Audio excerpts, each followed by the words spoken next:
The elevator doors closed with a soft metallic sigh, the kind of sound no one ever pays attention to, because it's familiar, comforting, automatic. You step inside without thinking, your finger already hovering over the button for your floor. The panel lights up as usual, 1, 2, 3, all the way to 12. Nothing strange. Nothing wrong. And then, for half a second, just long enough for your brain to notice but not long enough to react, another button appears. It doesn't flicker like a glitch. It doesn't look broken. It looks intentional. Perfectly aligned. Clean font. Backlit with a dull red glow that pulses slowly, as if the elevator itself is breathing. Your first instinct is to look away. Your second instinct is to convince yourself you imagined it. Because the building only has 12 floors. You know this. Everyone knows this. The fire escape map confirms it. The leasing documents confirm it. The architect confirmed it. The city confirmed it. So why is the elevator offering you a choice that doesn't exist? Before you can decide whether to press it, the doors refuse to open. No matter how many times you hit the lobby button. No matter how hard you press the emergency bell. The elevator doesn't shake. It doesn't drop. It doesn't panic. It simply waits. The red 13 continues to glow. What most people don't realize is that elevators are not just machines that move vertically. They are systems. They record weight, time, direction, behavior. They know when you are alone. They know when no one is watching. They know when the cameras are looping pre-recorded footage instead of live feed. And this elevator has learned something else. At exactly 2:13 a.m. every night, the system runs a silent check, one that has nothing to do with maintenance. If you are the only person inside at that moment, the elevator asks a question without using words. Do you belong here? Those who answer without knowing, those who press the button, or step out when the doors open, are never seen again. Not because they die. Not because they are kidnapped. But because the system decides they were never necessary to begin with. The first few times it happened, no one noticed. A man didn't come home. A night shift worker missed a call. A woman vanished between grocery store security cameras and her apartment hallway. People disappear all the time in big cities. That's what everyone tells themselves. But Hawthorne Residences wasn't losing people. It was erasing them. CCTV footage rewound itself. Digital files corrupted cleanly, as if deleted by an intelligent hand. Names vanished from tenant databases. Email histories collapsed into error messages. Even social media accounts slowly unraveled, profile pictures gone first, then posts, then usernames replaced with blank spaces. And the elevator? It continued to operate flawlessly. Maintenance reports showed 0 faults. Engineers found nothing unusual. According to every official record, the elevator never went above the 12th floor. There was no 13th floor. There never had been. But if you were unlucky enough, or curious enough, to be alone inside that metal box at the wrong time, the building would offer you something impossible. A floor that does not exist. And once the doors open on that floor, the cameras don't just stop recording. They forget you were ever there. The first person to vanish was not reported missing. That detail matters. Because when someone disappears in a city like this, alarms are usually raised, family calls, police reports, questions. But when Daniel Crowe stepped into the elevator at 2:11 a.m., the city didn't notice. The building didn't react. Even the system that would later erase him treated the moment as routine. Daniel was a night shift cleaner. 36 years old. Divorced. Quiet. Invisible in the way people who work after midnight often are. He cleaned offices on floors most tenants never visited, listening to old podcasts through one earbud, counting hours until sunrise. His badge logs showed him entering Hawthorne residences every night at the same time, taking the elevator up, and working floor by floor until morning. On the night he disappeared, nothing unusual was recorded, at least, not officially. The CCTV camera in the lobby showed Daniel stepping into the elevator alone, pushing his cart inside, and pressing the button for the 9th floor. The doors closed. The elevator indicator showed it moving upward. Then the footage skipped. Not froze. Not blurred. Skipped. One clean jump in time, as if someone had cut out a few seconds with surgical precision. When the video resumed, the elevator doors were opening again, empty. No Daniel. No cleaning cart. No sign that anyone had ever been inside. At first, the building supervisor assumed human error. Maybe Daniel had exited on a lower floor. Maybe the camera glitched. Maybe the footage hadn't synced properly. These things happen. Systems fail. People misremember. But the badge logs told a different story. Daniel's access card showed him entering the elevator at 2:11 a.m. It did not show him exiting. Not on the 9th floor. Not on any floor. According to the system, Daniel Crow was still inside the elevator. When they checked his employee profile to confirm his schedule, his name returned an error. Not inactive. Not terminated.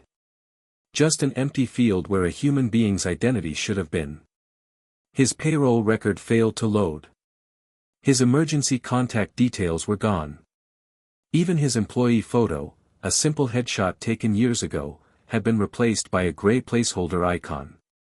It was as if the database itself rejected the idea that Daniel had ever worked there. The supervisor tried searching the footage again. This time, the file wouldn't open. The system claimed the video segment had never existed. The timestamp jumped from 2:10 a.m. to 2:14 a.m., smooth and uninterrupted. And that's when someone noticed something they hadn't seen before. For exactly one frame, so fast it was almost subliminal, the elevator display showed 13. No one could explain it. The building had 12 floors.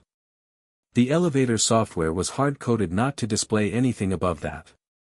Engineers later swore under oath that such a frame was impossible. And yet, the technician who paused the video insisted he saw it. Red. Centered. Perfectly clear.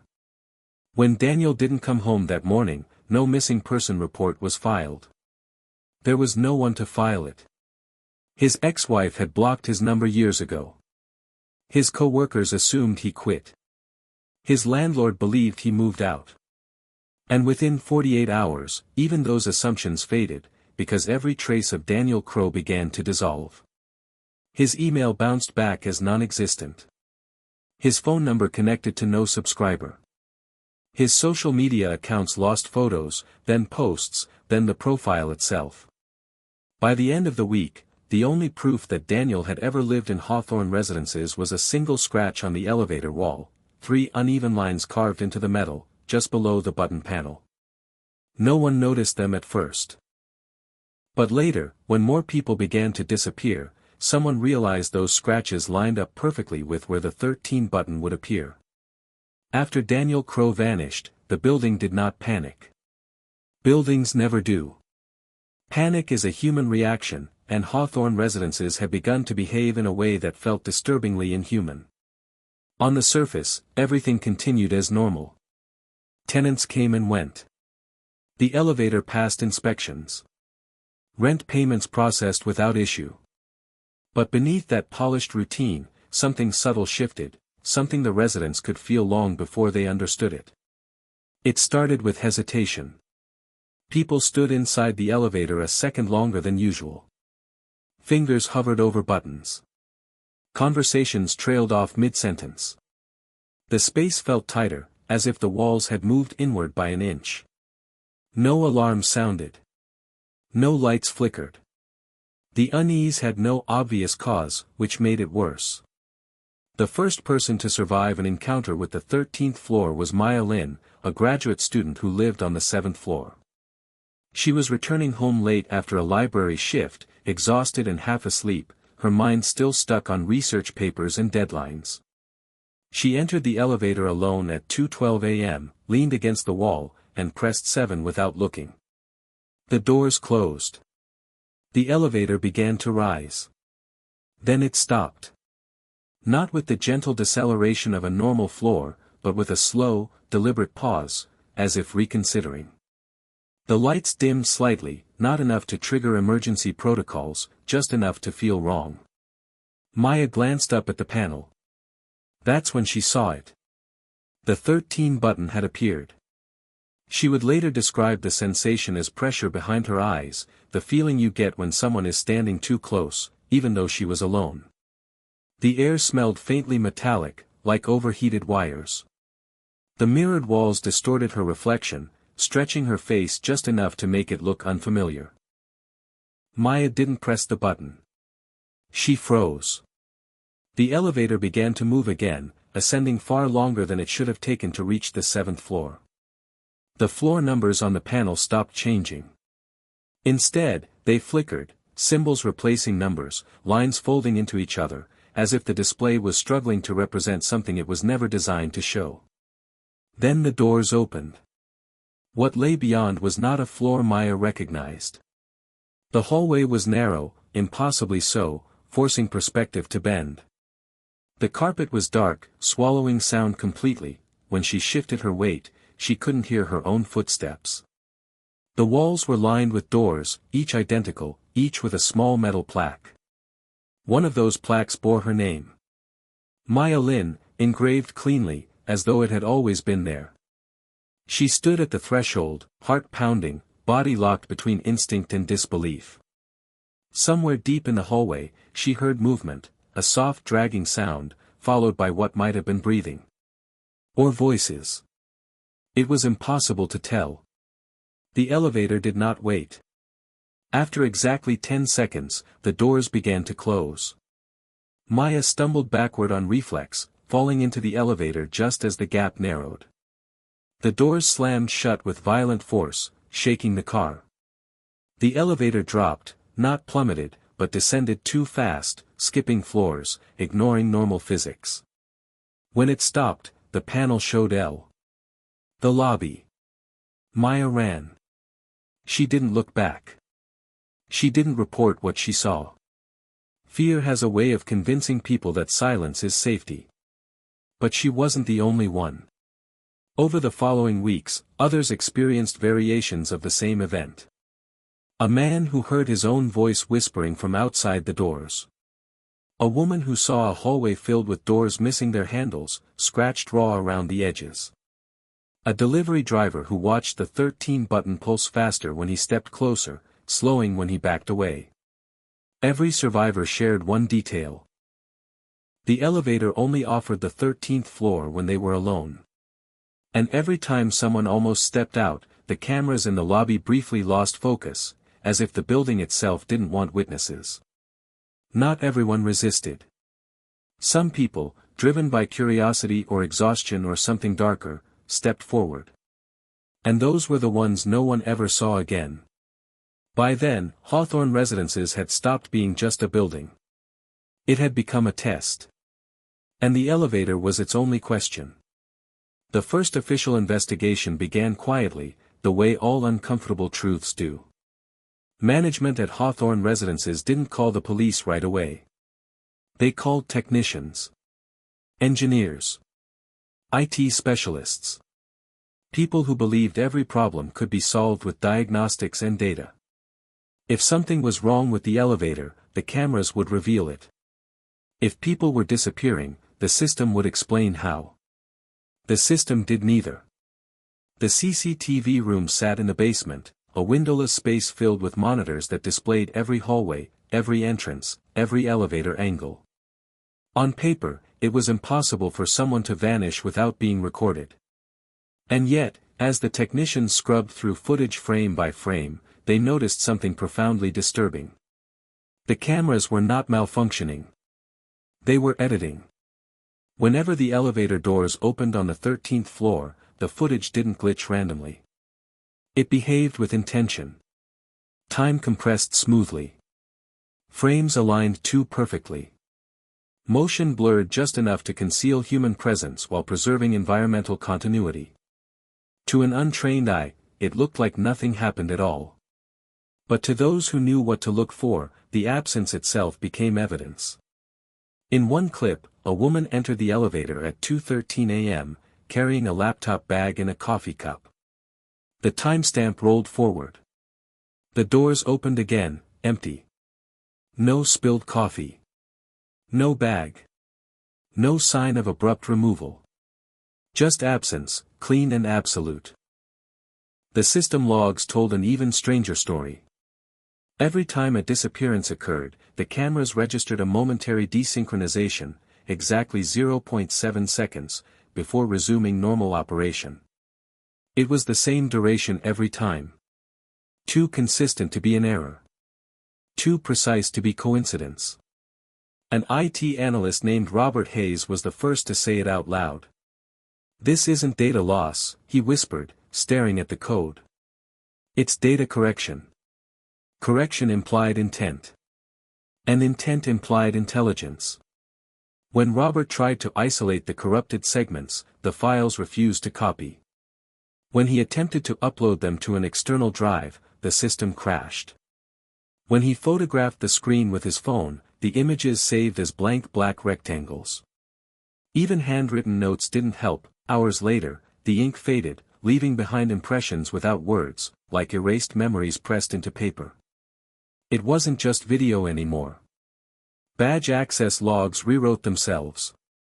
Tenant directories reorganized overnight. Apartment numbers shifted slightly, placing names where they didn't belong, then correcting again by morning.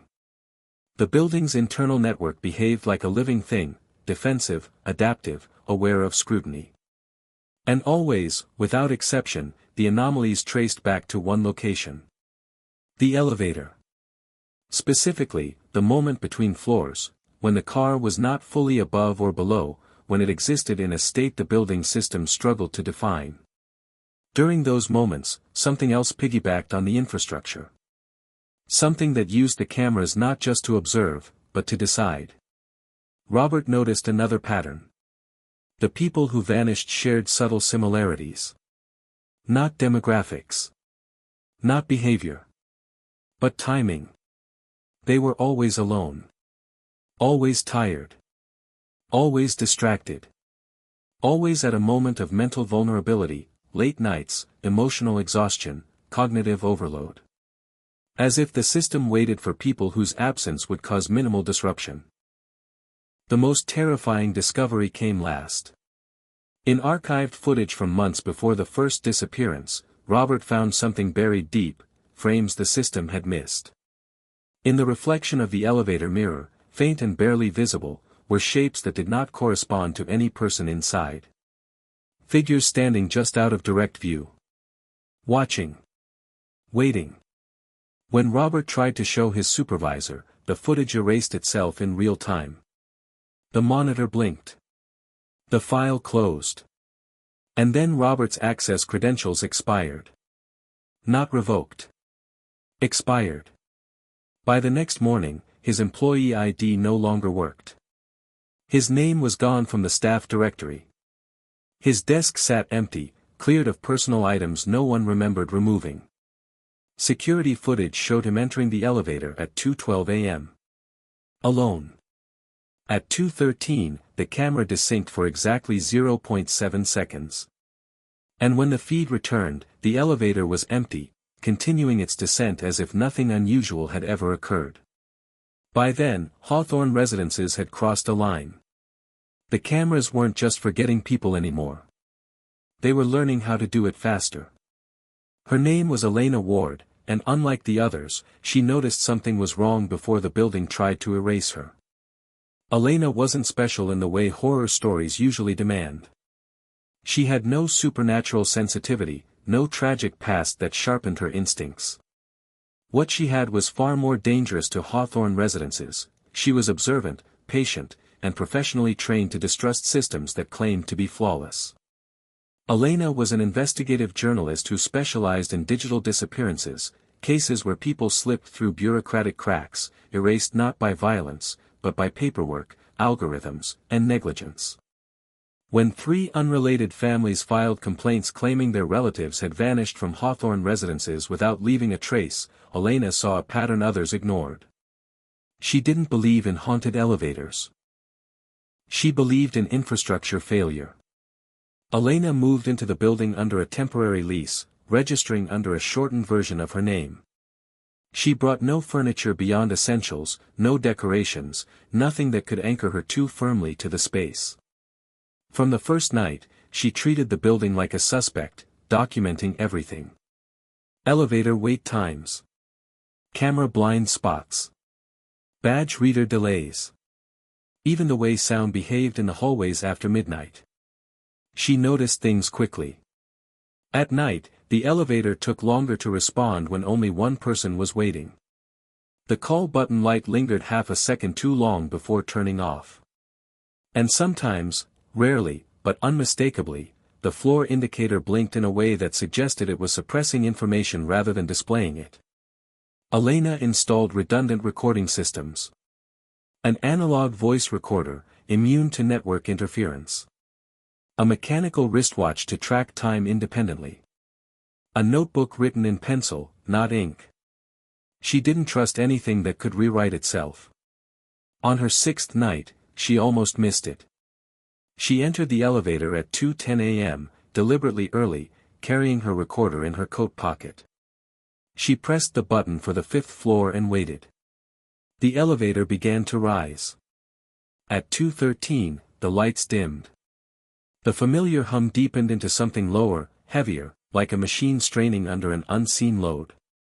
Then the button appeared. 13. Elena didn't feel fear immediately. She felt confirmation. The button wasn't glowing red like a warning. It pulsed slowly, rhythmically, synchronized with the elevator's vibration. When she leaned closer, she noticed something that chilled her far more than the impossible floor number. The button wasn't part of the panel. It was layered on top of it, projected, but not digitally. The surface distorted around it, metal subtly warped, as if the elevator had grown the button organically, reshaping itself to accommodate something new. Elena raised the recorder and spoke quietly. Time, 2:13 a.m. Elevator anomaly confirmed. The recorder clicked. The sound echoed unnaturally, repeating itself once before fading. The elevator stopped. The doors opened onto a hallway that did not obey spatial logic. The ceiling was too low. The walls leaned inward. And lining the corridor were doors, dozens of them, each marked with a name. Some were scratched. Some dented. Some had handprints smeared across the wood from the inside. Elena saw familiar names. Daniel Crow. Robert Hayes. Maya Lin. Maya's door was newer. Less damaged. Something moved at the far end of the hallway. Not fast. Not slow. Purposeful. Elena stepped back into the elevator. The doors hesitated, as if waiting for her to change her mind. When they finally closed, the recorder in her pocket let out a burst of static so loud it made her gasp. Back in her apartment, Elena reviewed the tape. Her voice was there. The timestamp was there. But layered beneath it was another sound, a low chorus of whispers, repeating her name over and over, growing clearer each time she listened. And beneath that, almost too faint to hear, was the mechanical chime of an elevator stopping on a floor that did not exist. Elena understood something then.